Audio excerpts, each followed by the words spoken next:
Hey everyone, welcome back to my channel. So in the video today, I'm going to show you how to use the concatenate formula in Excel.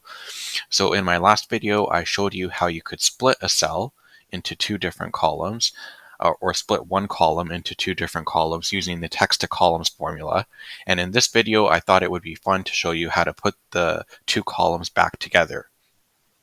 So just very quickly here, you'll see in column A, I have the last name of a bunch of individuals, and I also have the first name of those individuals. And for this video, I want to combine these two columns into one.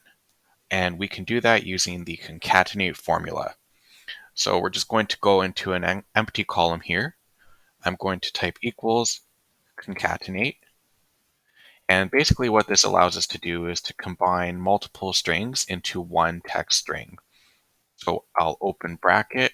I'm going to select the cell with my last name, comma, the cell with my first name, close bracket, and we can see now that it has added them back together. But now it's a little bit difficult to tell which is the last name and which is the first name because there's no separator to divide the two. So another thing we can do, go back into our concatenate formula, and we're going to add another input here. It just in quotes, a little space. And what that is going to do, well, actually, instead of a space, let's put a comma. And we can see now if we drop that down, just drag the formula down to all the cells, it's added a comma to divide it. So that is how to put the cells back together using the concatenate formula. But if you're looking for a shortcut, another thing you could do is you can use the ampersand.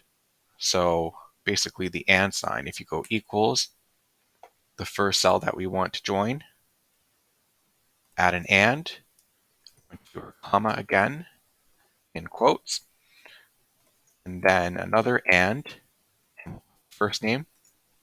And you can see here that it produces the same result. So whether you use the concatenate formula or the ampersand, this is a really great way to quickly combine cells, combine strings, and make your Excel workflow that much more efficient. Hope you enjoyed this video. If you did, like and subscribe. I'll be back with more tutorials soon.